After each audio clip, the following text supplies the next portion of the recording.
వేద ధర్మం కార్యక్రమాన్ని మీకు సమర్పిస్తున్నవారు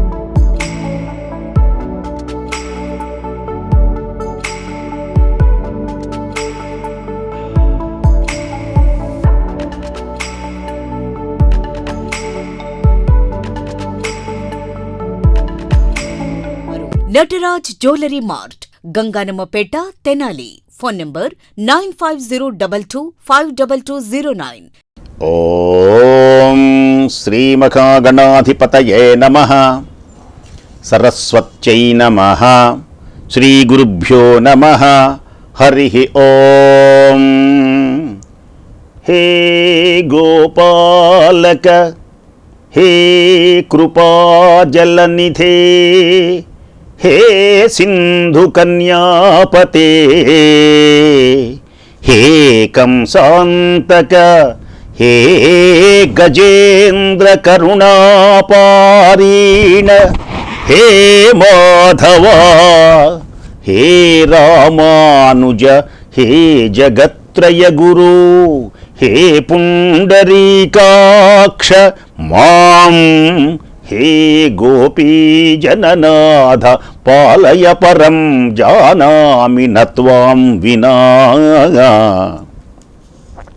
నమామి నారాయణ పాద పంకజం, కరోమి నారాయణ పూజనం సదా, వదామి నారాయణ నామ నిర్మలం, స్మరామి నారాయణ తత్వమవ్యయం. జై శ్రీమన్నారాయణ. నారాయణ నారాయణ నారాయణ. ప్రహ్లాదుని యొక్క దివ్య చరిత. ధర్మరాజు అడుగుతున్నాడు, ఇంతటి సుగుణములు కలిగినటువంటి ప్రహ్లాదుడు కదా, అసలు సుగుణములు ఉన్నా లేకపోయినా, సమర్థుడైనా సమర్థుడు కాకపోయినా తల్లిదండ్రులు అతన్ని ఎంతో ప్రేమిస్తారే. సుగుణాల ఘని అయినటువంటి ప్రహ్లాదుని దేనికని హింసించడానికి ఉద్యుక్తుడైనాడు హిరణ్యకశ్యపుడు. తెలియచేయండి స్వామి. నారద మహర్షి అన్నాడు ధర్మరాజు.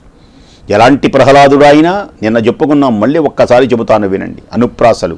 బాలు ప్రభావిశాలు, బాలు ప్రభావిశాలు, హరిపాద పయోరుఖ చింతన క్రియాలోలు, కృపాలు సాధు గురులోక పదానత పాలు, నిర్మల శ్రీలు సమస్త సభ్యనుతశీలు, విఖండిత మోహవల్లికా జాలు, అదేల తండ్రి వడి చంపగ బంపె మునీంద్ర చెప్పవే.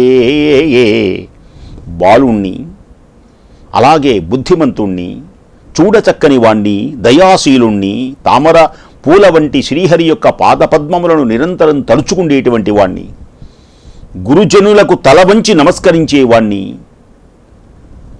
గొప్ప తేజస్సు కలిగినటువంటి వాడు, సజ్జనులచే నుతింపబడేటువంటి వాడు, కోరికలను జయించినటువంటి వాడు అయిన ప్రహ్లాద సుపుత్రుణ్ణి హిరణ్యకశ్యపుడు దేనికని సంహరించడానికి ఉద్యుక్తుడైనాడు అని పలుకుతూ ఉంటే నారదుడు అన్నాడు,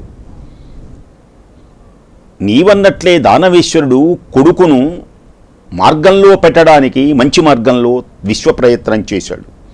ఆయనకు మంచి మార్గం ఏది అంటే శ్రీహరిని నిందించడం, దేవతలను హింసించడం. ఇది ఆయనకు మంచి మార్గం హిరణ్యకశ్యపునికి. కానీ ప్రహ్లాదునికి మంచి మార్గం శాంత శమదమాది సద్గుణ సంపత్తి ఏర్పరచుకొని కామ క్రోధ లోభ మోహ మదమాశ్చర్యములకు అతీతమై ఈ ప్రపంచమంతా మాయని గ్రహించి అహంకారము చెందక, రాజ్యకాంక్ష లేక, ధనం మీద వ్యామోహం చెందక, భగవంతుని నారాయణుని పాదపద్మములను సేవించాలి అనేటువంటి భావనతో ఉన్నాడు.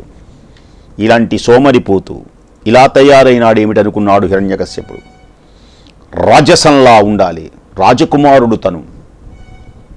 పౌరుషమేది, జడులా ఉంటాడే నారాయణ, ఛే అంటూ ఆలోచించి, ఒకవేళ వీడి యొక్క జడత్వం తెలియక అజ్ఞానంతో ఉంటారు పిల్లలు.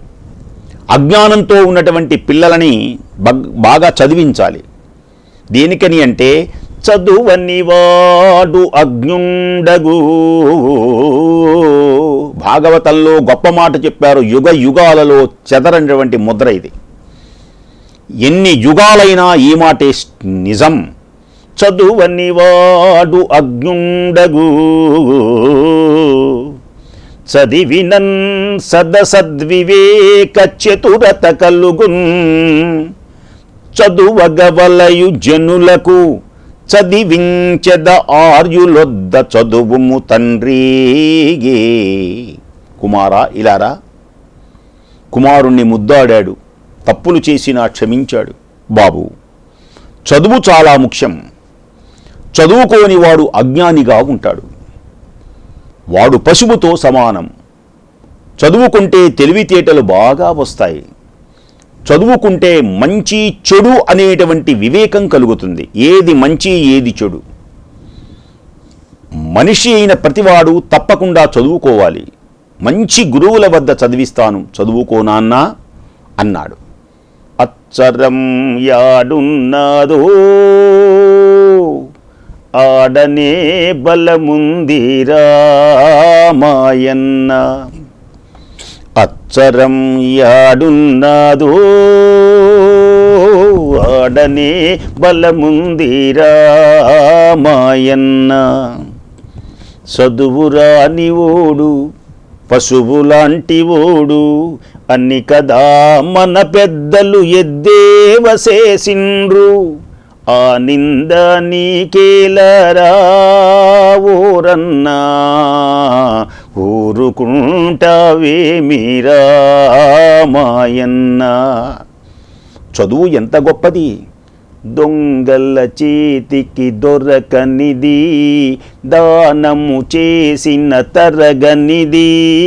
పదువురిలోన పదువును పరువును పెంచి, పదుగురిలోన పరువును పెంచి పేరు తెచ్చే పెన్నిదది. చక్కగా చదువుకోవాలి. చదువుకుంటే మంచి చెడలు అనేటువంటి తెలుస్తుంది. మంచిది చెడు ఇది. చదివినన్ సదసద్వివేక చతురత కలుగున్. ఇది సత్తు అసత్తు, మంచి చెడు అనేటువంటి తెలుస్తుంది, వివేకం కలుగుతుంది. అది గొప్ప విశేషం. చదువని వాడు అజ్ఞుండగు చదివిన సదసద్వివేక చతురత కలుగున్. చదువగవలయు జనులకు చదివించెద ఆర్యులొద్ద చదువుము తండ్రి. మంచి గురువుల వద్ద చదివిస్తాను, చదువుకోనాన్న. చదువును గురించి ఎంత గొప్పగా చెప్పాడు హిరణ్యకశ్యపుడు భాగవతంలో. పోతన గారు ఎంత బాగా చెప్పాడు అని పలికి, అసురలోక పురోహితుండును భగవంతుడును అయిన శుక్రాచార్యుడు కొలుకులు ప్రచండ వితర్కుల చండామార్కులను రావించి సత్కరించి ఇట్లనియే అని చెప్పి చక్కగా చదువుకోమని చెప్పి నీతిశాస్త్ర విశారదులైనటువంటి రాజగురువైన శుక్రాచార్యుల వారి కొడుకులను పిలిపించాడు. వారి పేర్లు ఏమిటి అంటే చండుడు, అమర్కుడు. వీళ్ళనే చండామార్కులు, సవన దీర్ఘస్థ అన్నమాట. చండా అమర్కులు. చండుడు అమర్కుడు అనేటువంటి తర్క విద్యలో ఆరితేరినటువంటి ఉద్దండులైనటువంటి మంచివారైనటువంటి పండితులు చండామార్కులు. వారిని పిలిచి చక్కగా సత్కరించి తాంబూలములు ఇచ్చి వారిని అర్థిస్తున్నాడు అంతటి చక్రవర్తి. పిల్లల్ని చదువుకోవటానికి వెళ్ళినప్పుడు ఆ గురువుల దగ్గర తండ్రి ఎలా ప్రవర్తించాలో వినండి. ఎలా ఉన్నాడో నమస్కరిస్తున్నాడు. పిల్లలు అది నేర్చుకుంటారు. గౌరవించాడు. గురువులను గౌరవించాలి. ఇంటికి పిలిచినప్పుడు వాళ్ళని సత్కరించాలి. వాళ్ళ మాటలు మనం వినాలి అంటున్నాడు ఆయన. గురువర్యులారా, గురుపుత్రులారా, అంధ ప్రక్రియనున్నవాడు వీడు ఎలా ఉన్నాడు అంటే, అంధ ప్రక్రియనున్నవాడు పలుకన్ అస్మత్ ప్రతాప క్రియా గంధం వించుకలేదు. మీరు గురువుల్ కారుణ్య చిత్తుల్ మనోబంధుల్ మాన్యులు మాకు పెద్దలు మముం పాటించి ఈ బాలకున్ గ్రంథంబుల్ చదివించి నీతి కుశలున్ గావించి రక్షింపరే. మీరు గురుపుత్రులు పరమ పవిత్రులు. మీరు గురుపుత్రులు పరమ పవిత్రులు, మా గౌరవ పాత్రులు. మీరు మాకు బంధువులు, దయా సింధువులు. మా కుమారుడు అజ్ఞానంతో అంధుడై ఉన్నాడు గురువర్యులారా. ఎప్పుడూ సోమరిలా ఉంటాడు, పలకరిస్తేనే గాని పలకడు. అసలు నా ప్రతాపమేమిటో తెలియదు వాడికి. మా నాన్న ఇంత గొప్పవాడన్న సంగతి తెలియదు. సకల లోకములను గడగడలాడించిన భుజబల పరాక్రమ సంపన్నుడైనటువంటి హిరణ్యకశ్యపుడు. ఇంత వైభవం, నా వైభవం ఎంత గొప్పది, కనీసము నాన్నా ఇంత గొప్పది అని కూడా అనడు. నా ప్రతాపానికి సంబంధించినటువంటి వాసన కొంచెం కూడా వీడికి అంటలేదు. నేర్పండి, నేనెవరినూ నేర్పండి. మీ నాన్న అంత గొప్పవాడురా, నువ్వు కూడా అంత గొప్పవాడి అవ్వాలని నేర్పండి. మీరు గురువులు, మాకు పెద్దలు. దయచేసి మా మాట మన్నించి ఈ బాలుని చేత గ్రంథములను చదివించండి. వీడిని నీతిశాస్త్ర కోవిదులను చెయ్యండి. వీణ్ణి సత్కరించి సంస్కరించి మళ్ళీ నా వంశమును రక్షించండి. వీణ్ణి సంస్కరించండి. ఈ పిచ్చి వీడికి ఉన్నది హరిభక్తి, ఇది మాన్పించండి. నా గొప్పతనం ఏమిటో చెప్పండి. ఈ లోకమంతా హిరణ్యకశ్యపుని ఆరాధిస్తున్నారు అంటే ప్రహ్లాదుని తండ్రిని నేను అని చెప్పుకోవడానికి కూడా వీల్లేకపోతున్నది. నా పరాక్రమాన్ని వీడొక్కడే ధిక్కరిస్తున్నాడు. వీడికి ఏమీ తెలియదు, నా గొప్పతనం ఏమిటో తెలియదు అని పలికి రాక్షసరాజు కొడుకును తీసుకొని వెళ్ళండని గురువులకు అప్పగించాడు. పూర్వంలో గురుకులములు ఉండేవి. ఈ గురుకులముల దగ్గర పంపించేవాళ్ళు. వాళ్ళే అక్కడ అన్నీ నేర్పి చక్కగా పంపించేవాళ్ళు. అప్పుడు వారు ప్రహ్లాదుని తీసుకొని వెళ్ళి ప్రహ్లాదునితో సమాన వయస్కులైనటువంటి తోటి రాక్షస విద్యార్థులతో కూర్చోబెట్టారు ఆ పాఠశాలలో. మనం కూడా 3వ తరగతి వాడు 3వ తరగతిగా, 4వ తరగతి వాడు 4వ తరగతిగా, ఏ విధంగా ఆ వయస్సుని బట్టి వాళ్ళ విద్యలు ఉంటాయో భావాలు అక్కడ కూర్చోబెట్టాడు. మహారాజసౌధం సమీపంలో ఉన్న విద్యాభవనంలో ప్రత్యేక శ్రద్ధ తీసుకొని చండామార్కులు గురువులు బాలుణ్ణి చదివించసాగారు. మధ్య మధ్యలో వాళ్ళ నాన్న గొప్పతనాన్ని చెబుతున్నారు. అనేక శాస్త్రాలు బోధించారు. ప్రహ్లాదుడు విష్ణువు మీద భక్తితో అన్ని శాస్త్రాలు చదివి అర్థం చేసుకున్నాడు. సుగుణవంతుడు కదా, ఏకసంథాగ్రాహి కదా. గురువులు అలా చెప్పగానే మొత్తం ఆయనకు వస్తున్నాయి. అందులో విష్ణుమూర్తి అనలో ఉన్నాడు కదా. ఎక్కడికి వెళ్ళినా ఆ మోక్ష సాధనకై విష్ణుమూర్తికి చేరవలసిందే ఏ విద్యలైనా. కాబట్టి అన్ని విద్యలు నారాయణునికి సంబంధించినవే కనుక అన్ని విద్యలు ఇతనికి అర్థం చేసుకుంటున్నాడు, అన్ని విద్యలు నేర్చుకున్నాడు. ఏ పగిదివారు చెప్పినన్, ఏ పగిదివారు చెప్పినన్, ఏ విధంగా గురువులు చెబుతూ ఉంటే ఆ పగిదిన్ చదువుగాని, వాళ్ళు ఎలా చెబితే అలా చదువుతున్నారే కానీ అట్టిట్టని ఆక్షేపింపడు. అది కాదండి ఇది అని అనడు. అతనికి తెలుసు ఏది నిత్యమో. మీ నాన్న గొప్పవాడు అంటే మాట్లాడటం లేదు, ఎదురు చెప్పలేదు, కానీ మనస్సులో అనుకుండేవాడు మా నాన్న గొప్పవాడేమిటి. అన్నిటి లోకములకు సృష్టికర్త అయినటువంటి వాడు నారాయణుడు. ఇవన్నీ తను మాయలో పడుతున్నాడు నాన్న అనుకుండేవాడు. అలాంటి వాళ్ళని ఇలా చెబుతున్నవాడిని మనస్సులో అనుకుండేవాడు కాదని ఏ పగదివారు చెప్పిన ఆ పగదిన్ చదువుగా అని అట్టిట్టని ఆక్షేపింపడు. దేనికని తానన్నీయు నిరూపించిన మిథ్యలని నిరూఢ మనీషన్. మనీష అంటే గొప్ప జ్ఞానం. గొప్ప జ్ఞానం అతనిలో ఉంది. ఈ లోకమంతా ఇప్పుడు నేర్చుకున్న అన్ని విద్యలన్నీ అసత్యములే, భ్రమలే అని తెలిసినా ఆక్షేపించేవాడు కాదు. మీ నాన్న చూశావా, మీ నాన్న చూశావా, మీ నాన్న డాబా కట్టాడు చూశావా, ఇవన్నీ మాయ. అసలైనటువంటి మోక్షమును కలిగించేది, నిరంతర ఆనందాన్ని కలిగించేది హరినామస్మరణ ఒక్కటి తప్ప మరొకటి లేదు. పోని అది మానేసి ఇవన్నీ చేద్దామా, అది అసలైనటువంటిది రానే రాదు. కాబట్టి భ్రమలు, ఇవి అసత్యాలు, భ్రమలని తెలిసి కూడా ఆక్షేపించేవాడు కాదు. వారు చెప్పినట్లు విని చదువుకున్నాడు. ఇలా చదువుకుంటూ ఉండగా అంత కొన్ని దినంబులునేగినా సురేంద్రారాతి శంకన్విత స్వంతుండై.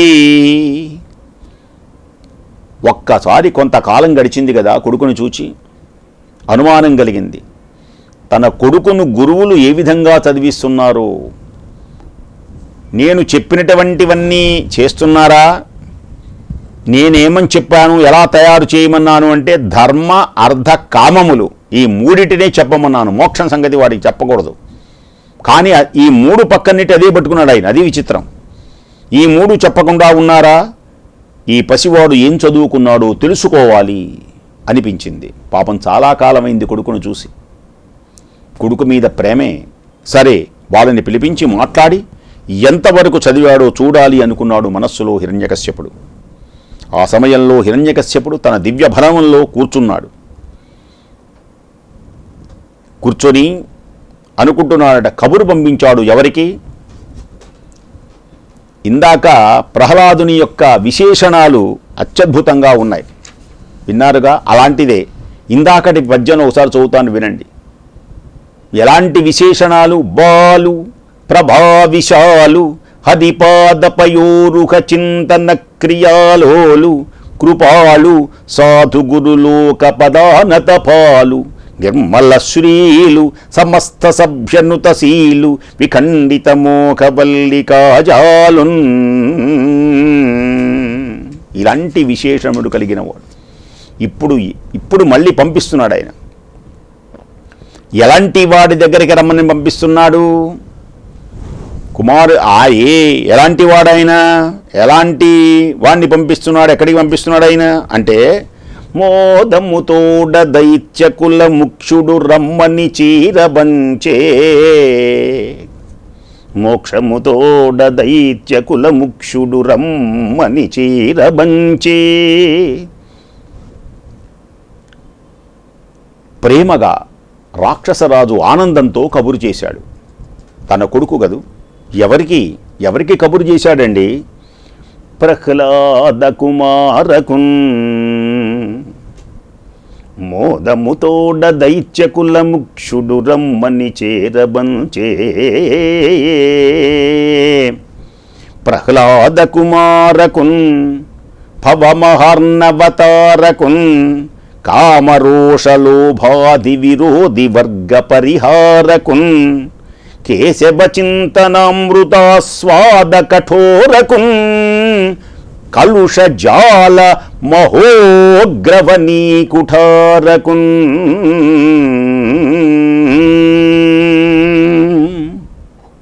ఎవరిని పంపించాడు మహానుభావుడు? సంసారమనేటువంటి మహాసముద్రాన్ని దాటినటువంటి వాడిని పిలుస్తున్నాడు ఆయన. అద్భుతమైనటువంటి అమృతాలు చెబుతుంటేనే ఆనందం కలుగుతుంది, ఇక వింటున్నా ఇంకా ఆనందం.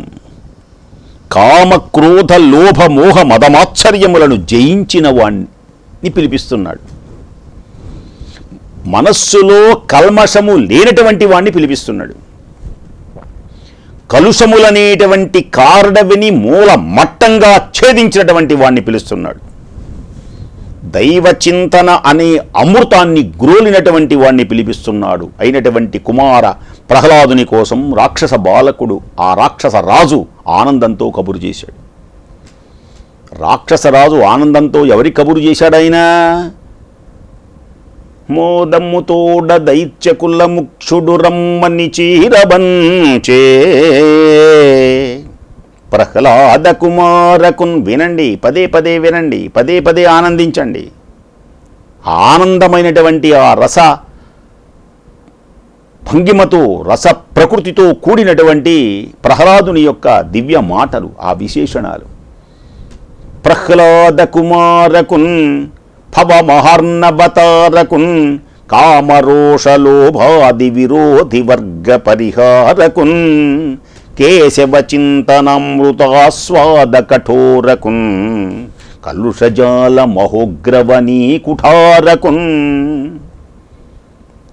కలుషములనేటువంటి కారడవులను మూలమట్టముగా ఛేదించేటువంటి వాడనమాట. కుఠారం అంటే గొడ్డలి, కత్తి అనమాట. రాజభటులు వెళ్ళి ప్రహ్లాదునికి ఈ విషయం చెప్పారు. అతడు గురువుతో పాటు తండ్రి వద్దకు వచ్చాడు. కుమారుణ్ణి చూచాడు. ఎన్నాళ్ళైందో చూచి, మారిపోయి ఉంటాళ్లే, ఇకనన్నా ఆహా ఆనందం కలిగి ఉంటుంది అనుకున్నాడు. పాపం హిరణ్యకశ్యపుడు కొడుకును చూచాడు. రారా బుజ్జి నాన్న, చిట్టి నాన్న అని పిలిచాడు హిరణ్యకశ్యపుడు కొడుకుని. ఉత్సాహ ప్రభు మంత్రయుక్తియుతమే ఉద్యోగం.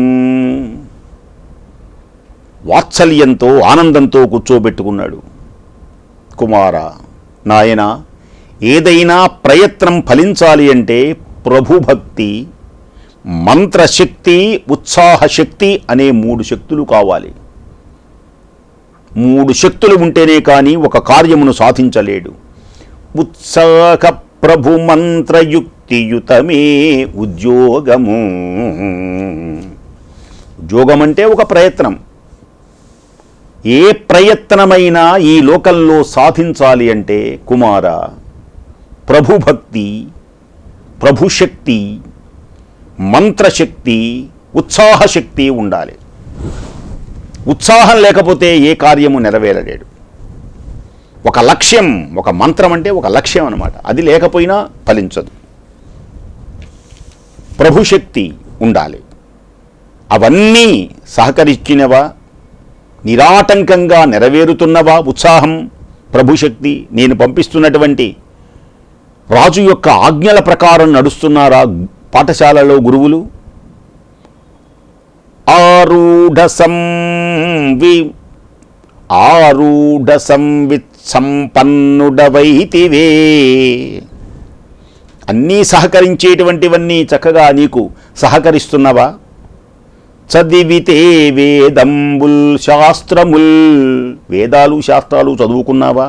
వత్సా కుమారదా రమ్మని చేరజీర కొడుకున్ వాత్సల్య సంపూర్ణుడై. ఆనంద పారవస్యంతో దగ్గరకు తీర్చుకున్నాడు. నిరాటంకంగా నెరవేరుతున్నవా? విజ్ఞాన సంపద పొందావా? వేదాలు వల్లించావా? శాస్త్రములను పఠించావా? కుమారా, దానాన్న, బుజ్జినాన్న అని పిలిచాడు. చక్కగా బాగున్నది. దేనికని ఇంతటి ప్రేమ? దేనికని ఇంతటి హిరణ్యకశ్యపుడికి ప్రహ్లాదుడంటే ప్రేమ?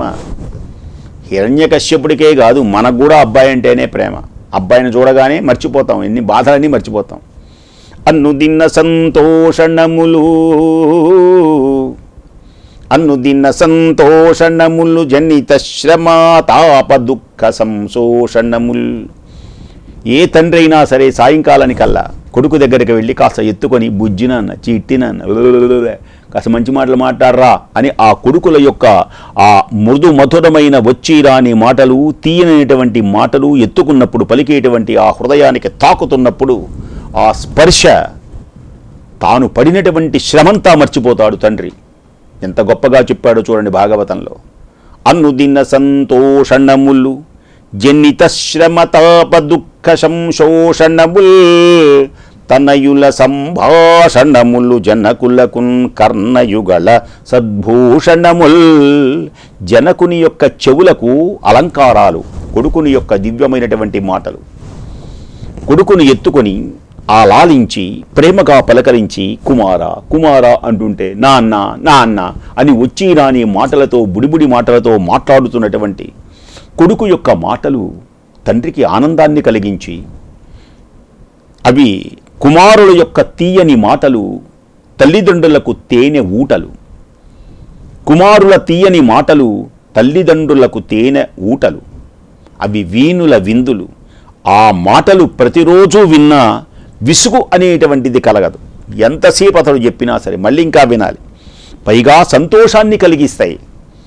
శ్రమ వల్ల, కష్టాల వల్ల కలిగినటువంటి రకరకాల దుఃఖాలన్నిటినీ కొడుకు యొక్క ఆలింగనంతో, కొడుకు యొక్క ప్రేమతో తాను పడినటువంటి కష్టమంతా మర్చిపోతాడు. ఎంత ఈ కొడుకు కోసమే కదా నేను చేసేది, ఈ కొడుకు అభివృద్ధి అవ్వాలి, ఈ కొడుకు కలకలలాడుతూ ఉండాలని ఆ తండ్రి ఎన్నో కలలు కంటూ ఉంటాడు. అలాంటి పుణ్య దివ్య మహోన్నతమైనటువంటి విశేషములు కొడుకువి. కాబట్టి అప్పుడు గురువులు చెప్పినటువంటి పాఠాలు ఆనందం కలిగినవి. కుమారా, గురువులు చెప్పినటువంటి పాఠాల్లో నీకు నచ్చినది, నీకు ఇష్టమైనది, నీకు మంచి అనిపించింది ఏ విషయమో చెప్పు నాన్న. గురువుల దగ్గర నేర్చుకున్నావు కదా, నీకు నచ్చింది ఏది మంచిదో ఏది. ఒక చిన్ని మాటలు చెప్పు, ఒక పద్యం చెప్పు, లేకపోతే ఒక మాట చెప్పు.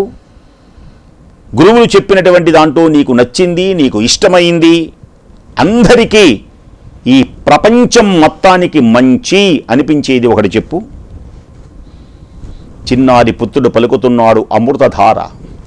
అద్భుతమైనటువంటి యథార్థమైనటువంటి గాథ, గొప్పదైనటువంటి పద్యం. శ్రద్ధగా వినండి. నాన్న, ప్రపంచానికి, నీకు, నాకు, అందరికీ నచ్చిన మాట చెబుతాను విను.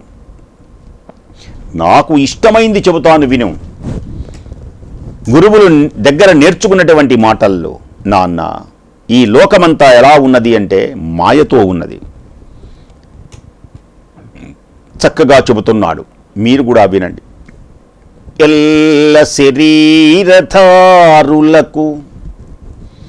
ఎల్ల శరీరధారులకు ఇల్లను చీకటి నూతి లోపలన్ త్రళ్ళక,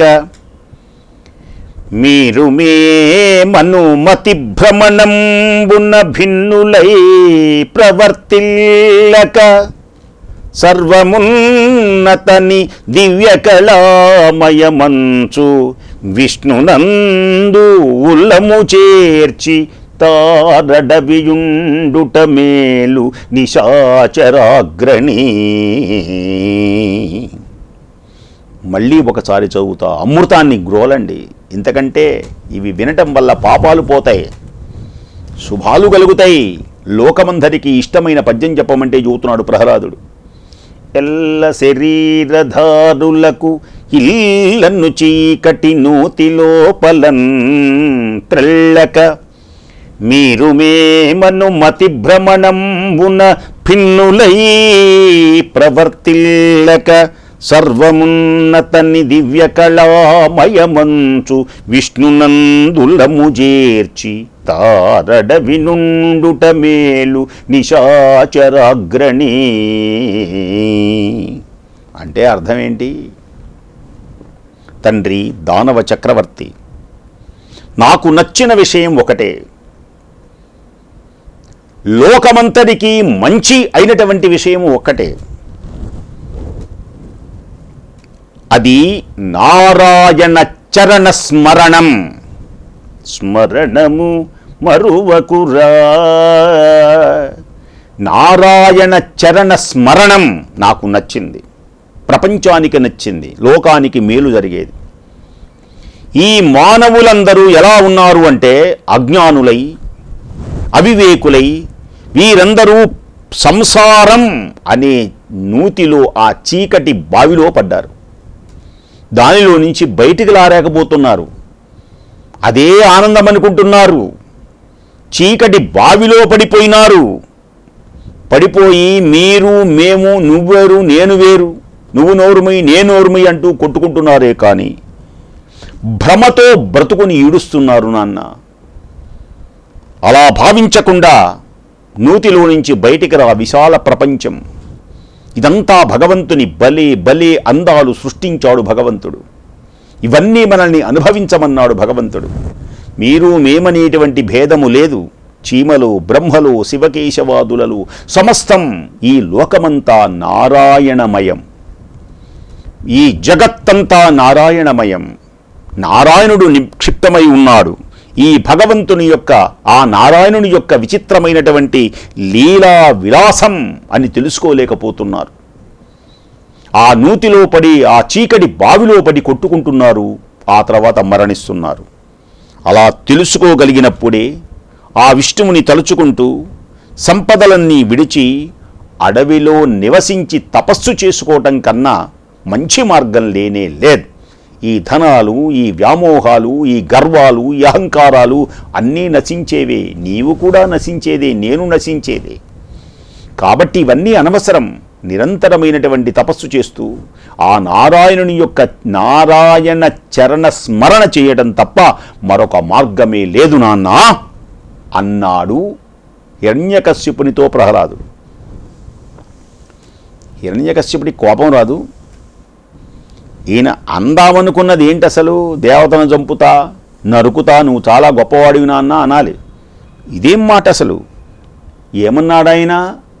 ఎల్ల శరీరధారులకు ఎల్లను చీకటి నోతి లోపలన్ త్రెల్లక మీరు మేమను మతి భ్రమణమున భిన్నులై ప్రవర్తిల్లక సర్వమున్నతని దివ్య కళామయమంచు విష్ణునందులము చేర్చి తా నడవి నుండుట మేలు నిశాచరాగ్రణి. అమృతతుల్యమైనటువంటి పద్యాలను వినండి, భాగవత ధర్మాన్ని అర్థం చేసుకోండి, నారాయణుని యొక్క చరణ స్మరణ చెయ్యండి.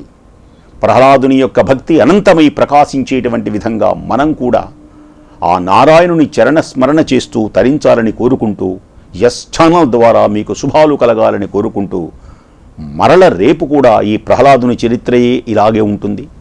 శ్రద్ధాళువులై విని తరించవలసిందిగా కోరుకుంటూ స్వస్తే.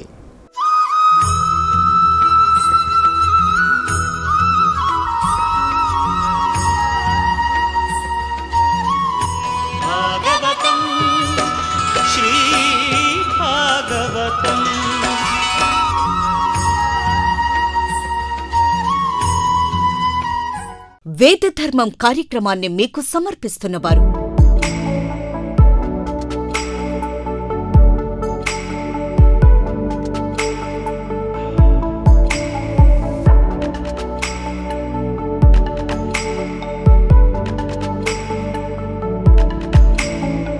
Nataraj jewellery mart, Ganganammapeta, Tenali. Phone number 9502252209.